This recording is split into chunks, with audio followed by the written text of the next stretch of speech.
गणेश जी काफ़ी बुद्धि के देवता माने जाते हैं और इनको कहा जाता है कि गणेश जी बुद्धि के देवता हैं और जो हमारा मूलाधार चक्र है वो बुद्धि के लिए होता है। अगर वो किसी बिल्कुल, ने एक्टिवेट कर लिया तो वो बहुत इंटेलिजेंट हो सकता है। बिल्कुल।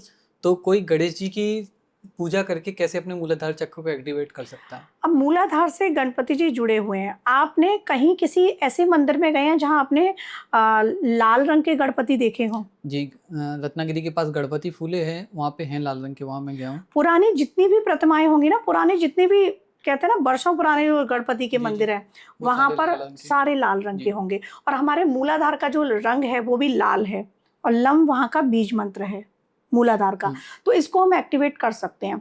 गणपति जी के आप सिर्फ बीज मंत्र का जाप करो, क्या है बीच में? गम, गम। या उनका गम गणेशाय नमः या ओम एकदंताय विद्महे, ये वाला जो है, इस मंत्र का जाप करो। तो जो भी मंत्र आप लेना चाह रहे हैं, मंत्र मैं नहीं बताऊँगी सोशल मीडिया पे क्योंकि गुरुमुख से होता है। अच्छा। तो या आप गुरुमुख से लो या आप गूगल करो तो शिव जी को गुरु बनाओ। वो मंत्र लेकर आप जाप करो और मेडिटेशन में करना है मूलाधार को एक्टिव करने के लिए।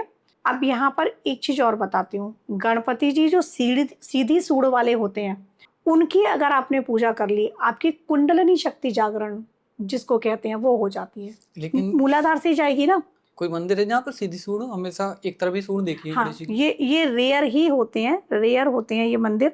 आप बात कर रही हूँ ना कुंडलिनी जागरण की, तो मंदिर में नहीं जाना है आपको, आपको अपने घर पर ही करना है। अभी जैसे गणेश उत्सव होगा, सब लोग मूर्तियाँ लाएँगे, उसमें लोगों का ये भी होता है हम किस सूँड़ वाली लेके आएँ, ज़्यादातर बाईं सूँड़ की लाते हैं, लानी भी वही चाहिए क्योंकि वो चंद्र नाड़ी को रिप्रेज़ेंट करती है। शिव जी ने स्वर विज्ञान में नाड़ियों के बारे में बताया है जी। माता पार्वती को, तो चंद्र नाड़ी को रिप्रेज़ेंट कर रही है ईड़ा को। तो लेफ्ट वाली सूँड़ को लेकर आएँ और वो घर में सुख समृद्धि सब लेकर आती है। अब अगर राइट की लेकर आ रहे हैं, तो आपको उनकी पूजा बहुत विधि-विधान से करनी होगी। अच्छा। वो तंत्रोक्त में आ जाते हैं गणपति, तो उन वो देते आपको सब कुछ हैं और बहुत जल्दी देंगे। अगर आपने सीधी सूँड़ वाले ले आए, वो सूर्य नाड़ी हैं, पिंगला है, आपको सब कुछ बहुत जल्दी प्रदान करेंगे, लेकिन उनकी ना विधि-विधान बहुत है। बाईं सूँड़ के ला रहे हो, आपने ठीक है स्थापित किए उतने विधि-विधान से आप नहीं कर पा रहे हो, इट्स ओके। लेकिन दाईं सूँड़ के अगर आप लाए, तो पूरा प्रॉपर उनका विधान होता है। अब जैसे मैं सीधी सूँड़ की बात कर रही थी, तो सीधी सूँड़ वाले गणपति की पूजा जो लोग करते हैं, वो संत समाज के लोग करते हैं। अच्छा। होते हैं, मार्केट में जाओगे आप मिल जाएँगे, बिल्कुल सीधी सूँड़ के गणपति मिल जाएँगे। शायद आपने कहीं देखा हो, तो आप देखना दाईं-बाईं की जगह बिल्कुल सीधी सूँड़ होती है, हल्की-सी नीचे घूमी हुई, ऐसे गणपति मिल जाते हैं।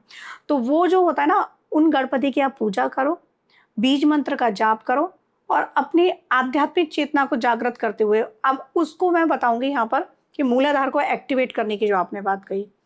लम बीज मंत्र को बोलो, गणपति जी के बीज मंत्र को बोलो और सांसों के माध्यम से गणपति को महसूस करते हुए, गजानन को महसूस करते हुए, फिर महसूस करो कि वो आपकी शक्ति जो है मूलाधार से ऊपर उठ रही है। आपको महसूस करना है और मूलाधार से उठती हुई महसूस करके साथ में फिर आपको अगर कुंडलिनी जागरण पर ही जाना है, तो आपको उच्चष्ट गणपति की साधना करनी चाहिए। उच्चष्ट उ गणपति। उच्चष्ट मतलब ये त्रिपुर सुंदरी माँ की साधना जो लोग करते हैं उनको सबको पता होगा। इन गणपति की साधना नॉर्मल लोग नहीं करते हैं, पर जो नॉर्मल नॉर्मल गृहस्थ हैं वो साधना भी ना करें। उच्चष्ट गणपति जो हैं उनके स्वरूप की आप पूजा करो अगर आपको कुंडलिनी जागरण उनका करनी है। स्वरूप कैसा होता है? स्वरूप नॉर्मल ही है, लेकिन उनके साथ ना नील सरस्वती हैं। नील सरस्वती, ठीक है। मातंगी माता, उनका जो फ़ोटो होगा ना थोड़ा-सा लोग देखेंगे, लोगों को लगे माता गोद में बैठी हुई हैं। गणपति जी के आप भी गूगल करके देखना बाद में, गणपति जी के गोद में बैठी हुई हैं, माता का हाथ गणपति जी के ऐसे रखा हुआ है। तो वो तांत्रिक एक फ़ॉर्म है, लेकिन नॉर्मल गृहस्थ भी कर सकते हैं उनकी पूजा। उनसे आज्ञा लेकर पूजा करो उन गणपति की और फिर आप अपनी कुंडलिनी जागरण करो। इन्हीं 10 दिनों में आपकी हो सकती है क्योंकि जो 10 दिन है ना, ऐसे ही विधान नहीं बताया है। अब कहीं 3 दिन रखे, 7 दिन रखे वो अलग-अलग है, पर 10 दिन के पीछे भी एक नियम है।